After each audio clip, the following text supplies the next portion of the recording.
Everyone, welcome back to my channel Ayurveda Reena. हमने start किया था यंत्र शस्त्र ब्लंट एंड शार्प इंस्ट्रूमेंट, जो कि शल्य तंत्र का सेकंड चैप्टर है। इसमें आज हम इसका थर्ड पॉइंट देखेंगे, वो है identification, usage and comparison of यंत्रास, जो कि होगा ट्रेडिशनल आयुर्वेदिक सर्जिकल इंस्ट्रूमेंट में with respect to modern surgical instrument. चलिए स्टार्ट करते हैं। सबसे पहले देखते हैं स्वास्थ्य यंत्र के बारे में। स्वास्थ्य यंत्र के मॉडर्न कोरिलेशन क्या होते हैं। स्वास्थ्य यंत्र यहाँ पे जो डायग्राम दिए है वो है सिंहमुख यंत्र, व्याघ्रमुख यंत्र। इसी तरह से आपके बुक में स्वास्थ्य यंत्र के विविध डायग्राम्स दिए गए होंगे, वो आप देख लीजिए और इसके हम आगे मॉडर्न कोरिलेशन देखने वाले हैं। स्वास्थ्य यंत्र में जो पहला कंपेरिजन हम देख रहे हैं वो है चिलेट्स या फिर सिस्टर फोर्सेप। इसका यूज क्या रहता है? तो यूज इसका रहता है, जो स्टरलाइज इंस्ट्रूमेंट रहते हैं उस बॉयलर्स और फॉर्मेलिन कैबिनेट्स में, उनको निकालने के लिए चिलेट्स या फिर सिस्टर फोर्सेप का यूज करते हैं। इसकी डायग्राम अच्छे से देख लिया। चिलेट फोर्सेप सामने से थोड़ा सा बिग की तरह होता है, यानी कि पक्षी की जो चोंच रहती है उसके समान दिखता है, इसलिए हमें इसे चिलेट्स फोर्सेप बोलते हैं। ये नीडल्स और स्काल्पेल लाइजोल में से निकालने के लिए भी हेल्पफुल है, और इसकी स्पेशलिटी ये है कि ये जो निकालता है वो स्पेसिफिक चीज ही निकालने में यूज करता है, ताकि दूसरे में इन्फेक्शन ना हो जाए, दूसरी जगह पर इसका टच ना हो, इसलिए इसका शेप ऐसे करा रहता है। Use to take out instrument from autoclave drum. Autoclave machine जो रहती है उसमें जो ड्रम रहता है जिसमें इंस्ट्रूमेंट रखे जाते हैं ऑटोक्लेविंग के लिए, उसको निकालने में भी चिलेट फोर्सेप का यूज किया जाता है। हमने बहुत सारी फिल्मों में या फिर ऑपरेशन थिएटर में ये देखा होगा कि ये जो सीजर है, ठीक है, स्पॉन स्वैप फोल्डिंग फोर्सेप इसको बोलते हैं। इसको इसके बीच में ये कपास भरते हैं और कपास से हम इसको पकड़ते हैं, इसलिए हम इसे स्पॉन स्वैप फोल्डिंग फोर्सेप बोलते हैं। इसका यूज सर्जिकल प्रोसीजर और ब्लड डिसेक्शन में होता है। स्वैप कैविटीज और जो यूजिंग एरिया रहता है उसको साफ करने में स्पॉन स्वैप फोल्डिंग फोर्सेप हम यूज करते हैं। यह भी स्वास्थ्य के अंतर में कंसिडर किया जाएगा। उसके बाद स्वास्थ्य के यंत्र में हम देखते हैं कि जो एलिस टिश्यू होल्डिंग फोर्सेप रहता है, इसकी डायग्राम यहाँ पर दी गई है। एलिस टिश्यू होल्डिंग फोर्सेप क्या करता है, तो ये ग्रास या फिर होल्ड करने में यूज करते हैं। तो इसे यूज करते हैं तो फेशिया, स्किन फ्लैप्स या फिर हेवी टिश्यू जिसमें फैट का क्वांटिटी ज्यादा है, या फिर ब्लैडर वॉल जिसमें मसल मास थोड़ा ज्यादा रहता है, इसे होल्ड करने में एलिस टिश्यू होल्डिंग फोर्सेप भी यूज करते हैं। ना कि ये ज्यादातर मोटे टिश्यू पे काम करते हैं, लेकिन सॉफ्ट टिश्यू पे भी हम इसे इस्तेमाल कर सकते हैं। इसके बाद स्वास्थ्य केंद्र में कोरिलेट करते हुए हम बैबकॉप्स फोर्सेप को देखते हैं। बैबकॉप्स फोर्सेप की डायग्राम ऐसी दी है। सामने से देखो ये ऐसा होता है, सामने से ये थोड़ा सा कर्व होते हुए इसको स्वास्थ्य केंद्र में कंसिडर किया जाता है बैबकॉप्स फोर्सेप को। इसका इस्तेमाल हम कहाँ करते हैं, तो to hold any part of bowel, thyroid gland, वीजो अपेंडिक्स, यूटेरन ट्यूब्स और यूरेटर, ये सब पार्ट्स को होल्ड करने में बैबकॉप्स फोर्सेप का इस्तेमाल किया जाता है। उसके बाद हम देखते हैं साइनस फोर्सेप के बारे में। साइनस फोर्सेप की डायग्राम देख लीजिए अच्छे से। इसका इस्तेमाल हम कहाँ करते हैं, तो use to break the loculi in the abscesses grandis. Abscesses grandis की लोकुलाई को ब्रेक करने में हम साइनस फोर्सेप का इस्तेमाल करते हैं। इसके बाद स्वास्थ्य केंद्र में हम देखते हैं सीजर्स के बारे में। सीजर्स डिफरेंट टाइप्स के रहते हैं, उसमें मेन टू टाइप्स है। एक है डाइसेक्टिंग सीजर्स जिसमें ब्लंट टिप होती है, दूसरा होता है कटिंग सीजर्स जिसमें टिप जो रहती है वो शार्प रहती है। इसके यूजेस इसके नाम से ही लिए है। डाइसेक्टिंग सीजर्स क्या करेंगे, तो टिश्यू को डाइसेक्ट करेंगे, तो कटिंग सीजर्स टिश्यू को कट करेंगे, जो कि शार्प टिप के साथ आते हैं। यूजेस में भी वही दिया है, टिश्यू डाइसेक्टिंग और dividing tissue, cutting the of sutures और other surgical materials, undermining skin और रेजिन स्किन फ्लैप्स, यानी कि स्किन के फ्लैप्स को ऊपर उठाना या फिर अंदर डालना, ये भी सीजर्स का काम है। कटिंग गॉज, मेश और अदर सर्जिकल मटेरियल्स में भी सीजर्स का इस्तेमाल हम करते हैं। उसके बाद स्वास्थ्य के अंत में हम देखते हैं आर्टरी फोर्सेप। आर्टरी फोर्सेप यहाँ पर दिए है। फर्स्ट ईयर में सबने आर्टरी फोर्सेप देखा ही होगा। इसके यूजेस क्या है, तो एक compression artery to stem bleeding है। आर्टरी को कंप्रेस करना ही आर्टरी फोर्सेप का काम होता है। Grasping tissue at the time of operation, कोई भी ऑपरेशन चल रहा है उसमें कोई टिश्यू को होल्ड करना या फिर ग्रास्प करना आर्टरी फोर्सेप का ही काम है। Holding the stray suture, suture करते वक्त उसको होल्ड करना आर्टरी फोर्सेप ही काम आता है। के बाद हम देखते हैं सौंदर्य यंत्र के बारे में। सौंदर्य यंत्र के मॉडर्न कोरिलेशन। सौंदर्य यंत्र टू टाइप्स के मेन है, जो कि है सन्निग्रह और अनिग्रह। सन्निग्रह यानी कि जो कील युक्त टूथेड फोर्सेप जिसको बोलते हैं हम, और दूसरा है अनिग्रह यानी कि कील रहित जो कि नॉन टूथेड फोर्सेप हम जिसको बोलते हैं। इसका यूज कैसे करते हैं, तो एक्सट्रैक्शन ऑफ शल्य फ्रॉम त्वचा, मांस, सीरा, स्नायु में से हम शल्य को निकालने के लिए सौंदर्य यंत्र का इस्तेमाल करते हैं। इसके मॉडर्न कोरिलेशन देखते हैं, जो कि है डायसेक्टिंग फोर्सेप। सबने फोर्सेप को देखा ही होगा। Dissecting forceps use for grasping और होल्डिंग स्ट्रक्चर। कोई भी टिश्यू को होल्ड करने या स्ट्रक्चर को पकड़ने के लिए डायसेक्टिंग फोर्सेप का इस्तेमाल करते हैं। दो टाइप्स आयुर्वेद के हिसाब से भी वही है, जो कि है सन्निग्रह अनिग्रह। वैसे ही मॉडर्न में प्लेन और नॉन टूटेड फोर्सेप, और दूसरा रहता है टूटेड डायसेक्टिंग फोर्सेप, जो नॉन या फिर नॉन टूटेड या फिर प्लेन फोर्सेप रहता है। इसको हम कहाँ इस्तेमाल करते हैं, तो hold delicate structures like peritoneum, vessels, bowels और टेंडन्स। इसको होल्ड करने में हम प्लेन या फिर नॉन टूटेड डायसेक्टिंग फोर्सेप यूज करते हैं। टूथेड डायसेक्टिंग फोर्सेप हम कहाँ यूज करते हैं, तो स्किन और टफ स्ट्रक्चर्स में टूथेड फोर्सेप हम इस्तेमाल करते हैं। उसके बाद हम आते हैं ताल यंत्र पर। ताल यंत्र क्या रहता है, तो इसके भी दो टाइप्स रहता है। वो है एक ताल यंत्र और है द्विताल यंत्र। एक ताल यंत्र यानी कि जिसके एक ही भाग पर सिंगल स्कूप रहता है या फिर ब्लेड रहता है, और द्विताल यंत्र यानी कि जिसको डबल ब्लेड या फिर डबल स्कूप रहता है, वो द्विताल यंत्र है।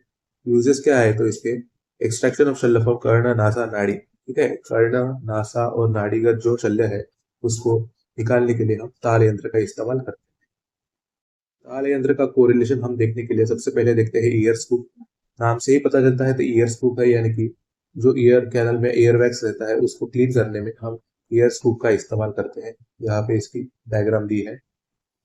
दूसरा इसमें आता है द्विताल यंत्र के समान, इसको हम कोरिलेट कर सकते हैं, जो कि है वॉकमैन स्कूप। वॉकमैन स्कूप में दोनों एंड में ये स्कूप टाइप स्ट्रक्चर रहता है। उस स्कूप कैविटीज, अल्सर बेड या फिर ग्रेनुलेशन टिश्यू को निकालने के लिए या फिर साफ करने के लिए हम वॉकमैन स्कूप का इस्तेमाल करते हैं। स्पेशलिटी है इसकी, इसके दोनों तरफ डिफरेंट साइज और शेप के स्कूप प्रेजेंट रहते हैं, जो डिफरेंट पर्पस के लिए यूज करते हैं। उसके बाद आता है हम नाड़ी यंत्र पर। नाड़ी यंत्र के एग्जाम्पल में हम भगंदर यंत्र, यहाँ पे डायग्राम देख सकते हैं। ये नाड़ी यंत्र का ही एग्जाम्पल है। नाड़ी यंत्र के जो यूजेस रहते हैं वो क्या रहते हैं कि removal of foreign body from all organs. जो कि खोखले ऑर्गन प्रेजेंट रहते हैं उसमें से अगर फॉरेन बॉडी चली गई तो उसको निकालने के लिए हम नाड़ी यंत्र का इस्तेमाल करते हैं। To visualise pathological conditions like oesophageal varices, gastric ulcers, malignancies, polyps, haemorrhoids, ये सब हम विजुअलाइज करने के लिए भी नाड़ी यंत्र में इस्तेमाल करते हैं। नाड़ी यंत्र का और एक इस्तेमाल रहता है कि एस्पिरेशन ऑफ दोषस। दोष कहाँ पे इकट्ठा हो गया है, पस कहाँ पर है, रक्त का संचारण कहाँ पर है, ये सब भी हम नाड़ी यंत्र से पता कर सकते हैं। To facilitate surgical procedure like kshar sutra कर्म इन अर्श। क्षार सूत्र हम करते हैं अर्श में, तो उसके लिए भी नाड़ी यंत्र का इस्तेमाल करते हैं। तो इसमें जो यहाँ पर डायग्राम भी है वो भगंदर यंत्र के बारे में है, और अर्श यंत्र भी फेमस है नाड़ी यंत्र में। जो अर्श यंत्र है उसको मॉडर्न कुक्स कोरिलेट करें तो प्रोक्टोस्कोप की तरह ये कोरिलेट होता है। तो प्रोक्टोस्कोप क्या रहता है, तो ये made up of metals, Ivory, horn और फिर वुड से बना रहता है। प्रोक्टोस्कोप की डायग्राम ये है, और इसका यूजेस जो होता है वो क्या होता है, जो इन्वेस्टिगेट हम करते हैं सिम्टम्स, रेक्टल ब्लीडिंग, पेन या फिर एबनॉर्मल डिस्चार्ज रहता है, उसको इन्वेस्टिगेट करने में प्रोक्टोस्कोप का इस्तेमाल करते हैं। टू एवेलुएट हेमोरॉइड्स, फिशर, एब्सिसिस या फिर पॉलिप्स होते हैं, इनका एवेल्युएशन में प्रोक्टोस्कोप का इस्तेमाल करते हैं। रेक्टल ट्यूमर्स और कैंसर का पता लगाने में भी हम प्रोक्टोस्कोप का इस्तेमाल करते हैं। जो फॉरेन बॉडीज होती है एनोरेक्टल रीजन में, उसको रिमूव करने में भी हम प्रोक्टोस्कोप का इस्तेमाल करते हैं। इंजेक्शन थेरेपी हेमोरॉइड्स में जो देते हैं उसका इस्तेमाल प्रोक्टोस्कोप से ही किया जाता है। बैंडिंग ऑफ हेमोरॉइड्स में भी प्रोक्टोस्कोप यूज करते हैं। Application of topical medication in affected area, in rectal areas, इसमें भी हम प्रोक्टोस्कोप का इस्तेमाल करते हैं। पोस्ट ट्रीटमेंट इवैल्यूएशन, सर्जरी के बाद जो रेडिएशन थेरेपी वगैरह होती है उसमें भी हम प्रोक्टोस्कोप का इस्तेमाल कर सकते हैं। इसके बाद हम देखते हैं रबर बॉल वजाइनल डूश या फिर सिंपल रबर कैथेटर। ये पहला जो है ये रबर बॉल वजाइनल डूश है, और सिंपल कैथेटर ये सेकंड डायग्राम में दिया है। रबर बॉल वजाइनल डूश का यूजेस हम देखते हैं कि टू एडमिनिस्टर उत्तर बस्ती द्रव्य। उत्तर बस्ती हम जो देते हैं, ये जो द्रव्य है उनको डालने के लिए रबर बॉल वजाइनल डूश का इस्तेमाल करते हैं। बिफोर गायनोकोलॉजिकल एग्जामिनेशन और सर्जरीज, वजाइनल कैनल को क्लीन करने के लिए भी रबर बॉल वजाइनल डूश का इस्तेमाल करते हैं। To deliver medicated solution, medicated solution देने के लिए भी, जो कि एंटीसेप्टिक या फिर एंटी फंगल एजेंट से रहता है, उससे भी हम रबर बॉल वजाइनल डूश से दे सकते हैं। उसके बाद आता है वो है सिरिंज इरिगेटर। सिरिंज इरिगेटर हम ये तो मॉडर्न में दिया है, लेकिन इसका आयुर्वेद कोरिलेशन व्रण यंत्र के साथ किया जा सकता है। इसके यूजेस क्या है, तो ये व्रण प्रक्षालन यानी कि व्रण या फिर अल्सर जो होते हैं उनको क्लीन करने में सीरेज इरिगेटर का इस्तेमाल किया जाता है। Wound irrigation, year irrigation, oral और डेंटल इरिगेशन में भी सिरिंज इरिगेटर का यूज होता है। उसके बाद आता है कैनुला। कैनुला की डायग्राम यहाँ पे दी गई है। कैनुला जो हम आयुर्वेद के साथ कोरिलेट करते हैं वो है दत्पोदर यंत्र के बारे में, और मूत्र वृद्धि यंत्र से भी हम कैनुला को कोरिलेट कर सकते हैं। इसके यूजेस क्या है, तो ये विस्तारावन में यूज होता है। और उसके बाद जो यूजेस है इसके, to administer IV fluid, medications या फिर ब्लड प्रोडक्ट्स कैनुला से हम दिए जाते हैं। उसके बाद जो आता है एक, वो नेजल कैनुला है। नेजल कैनुला क्या करता है, तो ऑक्सीजन सप्लीमेंट करता है पेशेंट को, जिसमें अस्थमा या फिर जो रेस्पिरेटरी डिसऑर्डर होते हैं, इसमें नेजल कैनुला हम यूज करते हैं। उसके बाद हम देखते हैं इनहेलर्स के बारे में। यहाँ पे इनहेलर की डायग्राम है। जो आयुर्वेद में इनहेलर के साथ कोरिलेट करता है वो होता है धूम यंत्र। यहाँ पे धूम यंत्र की डायग्राम भी हमने दी है, धूम यंत्र। और इसका यूजेस क्या होता है, तो ये धूमपान के लिए यूज करते हैं। ड्यूरिंग अस्थमा अटैक्स और सडन ब्रेथलेसनेस हम इनहेलर्स का इस्तेमाल करते हैं। तो इनहेलर्स में क्या रहता क्या है एक्चुअली, तो ये ब्रोंकोडायलेटर्स रहते हैं इनहेलर्स में, जो कि साल्ब्यूटामॉल या फिर अल्ब्यूटेरॉल रहते हैं, जो कि एयरवे मसल को रिलैक्स करते हैं। और ब्रोंकोडायलेटर्स यानी कि जो ब्रोंकायल पाथवे है उसको डायलेट करते हैं, यानी कि जिसमें रेस्पिरेटरी हम जो इनहेल करते हैं एयर, वो फ्रीली अंदर जाती है और इसका इजी पैसेज होता है। उसके बाद हम देखते हैं कैथेटर के बारे में। कैथेटर जो मॉडर्न के साथ कोरिलेट करता है वो है निरुद्ध प्रक्षालन यंत्र। कैथेटर का यूज हम कहाँ करते हैं, तो डायलेशन में करते हैं, यूरिनरी कैथेटराइजेशन या फिर कैथेटरिक जो कार्डियक में होता है, कार्डियक कैथेटराइजेशन, इसमें हम कैथेटर का यूज करते हैं। उसके बाद जो आते हैं वो है एनल डायलेटर्स। एनल डायलेटर्स यानी कि सन्निरुद्ध गुद यंत्र हम उसको बोल सकते हैं, और इसका काम भी एनल पाथवे डायलेशन करना होता है। उसके बाद हम देखते हैं कपिंग ग्लासेस सक्शन बॉल्स के बारे में, जो अलावी यंत्र के समान काम करता है। कपिंग ग्लासेस सक्शन बॉल्स का यूजेस क्या रहता है, तो वो रक्त मोक्षण के लिए यूज होता है। पेन रिलीफ, यानी कि ये जो सक्शन बॉल्स होते हैं यहाँ पे पेन रिलीफ के लिए यूज होता है। और कुछ कुछ रेस्पिरेटरी डिसऑर्डर्स में भी ये सक्शन बॉल्स का यूज किया जाता है। अलावी यंत्र डायग्राम यहाँ पर दी है। उसके बाद हॉर्न। हॉर्न यानी कि श्रृंग यंत्र। श्रृंग यंत्र रक्त मोक्षण के लिए यूज होता है। कभी ना कभी हमने सीधा श्रृंग यंत्र से रक्त मोक्षण देखा ही होगा। उसके बाद आता है शलाका यंत्र। शलाका यंत्र भी वेरियस काइंड्स और उसका अंगुली प्रमाण भी विविध हो सकता है। वो यूजेस पे डिपेंड करता है, जैसे कि गंडकुर शलाका, ये सीधी होती है। फिर उस पर सर्पफण शलाका, सर्पफण शलाका यानी कि सांप के फण के समान रहती है। और ये है शरमुखी शलाका, जो सामने से भी और पीछे से भी थोड़ा सा स्ट्रक्चर लिए होती है और कुछ एरो समान भी हो सकती है। सबसे पहले देखते हैं हम ब्लड प्रोब के बारे में। ये है ब्लड प्रोब की डायग्राम। ब्लड प्रोब हम आयुर्वेद में गंडुपाद मुख यंत्र से कोरिलेट कर सकते हैं। इसका यूजेस क्या है, तो ब्लड प्रोब एशियन कर्म के लिए या फिर गंडुपद मुख यंत्र एशियन कर्म के लिए यूज किया जाता है, to trace the depth, direction, extent of wound और साइनस ट्रैक्ट। जो वुंड होता है अल्सर या फिर ब्लड की डेप्थ यानी कि गहराई, डायरेक्शन कौन सी दिशा में है और कहाँ तक वो फैला है, इसका हम अच्छे से एस्टिमेट कर सकते हैं। To locate foreign bodies inside soft tissue. Soft tissue के अंदर जो फॉरेन बॉडीज है उसको हम एग्जामिन करने में ब्लड प्रोब का इस्तेमाल करते हैं। बाद हम देखते हैं टूथ एलिवेटर के बारे में। टूथ एलिवेटर यहाँ पे डायग्राम दी है। टूथ एलिवेटर डेंटिस्ट के पास रहता ही है। ये हम मॉडर्न मॉडर्न में तो टूथ एलिवेटर है, और आयुर्वेद में इसको शरपंख मुख यंत्र भी बोल सकते हैं। इसका यूजेस क्या है, तो ये चालन करने में इस्तेमाल करते हैं। और loosening of teeth before extraction, यानी कि अगर आपको टीथ को निकालना है, ठीक है, तो ये टूथ एलिवेटर उसको टीथ को ढीला कर देता है। और लक्सेशन ऑफ टूथ में टीथ एलिवेटर का इस्तेमाल करते हैं। उसके बाद आते हैं रिट्रैक्टर्स। रिट्रैक्टर्स ये आयुर्वेद में हम सर्पफण मुख यंत्र के बारे में कोरिलेट कर सकते हैं।